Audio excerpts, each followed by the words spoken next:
Apabila kita sholat di Nabawi, terutama di daerah Raudhah, di situ sering terjadi sutra kita dilewati banyak orang. Bagaimana solusinya? Saran saya nggak usah sholat di Raudhah.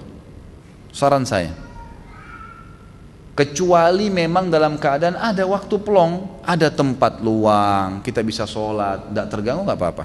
Karena begini, mengkhususkan sholat di Raudhah dibandingkan dengan tempat-tempat yang lain di Masjid Nabawi ini bertolak belakang dengan sunnah Nabi SAW.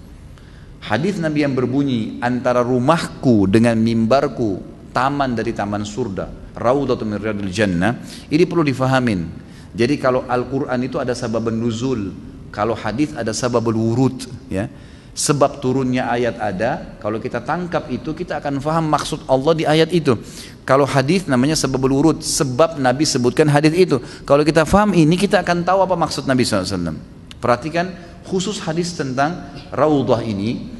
Nabi SAW waktu keluar dari rumah beliau ke masjid, karena rumah beliau bersebelahan dengan masjid. Begitu masuk, keluar dari rumahnya Aisyah radhiyallahu anha, langsung pintu masjid, langsung masuk, langsung tempat sholatnya beliau. Kebetulan waktu itu memang masjid Nabi hanya antara rumah sampai mimbar, nggak ada yang lain.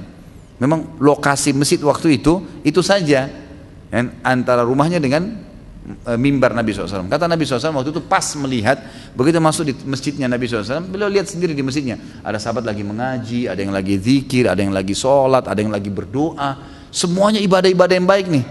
Kata Nabi SAW, karena melihat perilaku-perilaku sahabat itu, antara rumahku dan mimbarku taman dari taman surga.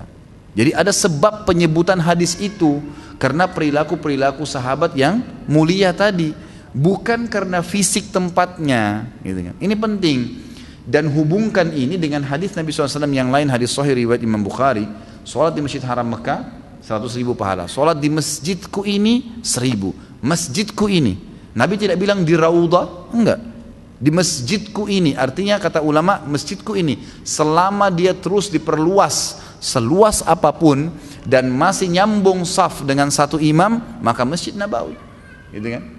Maka kita sholat di saf yang sisi kanan, timur kah, barat kah, utara kah, tidak masuk di Raudhah pun tetap sama 1.000 pahalanya.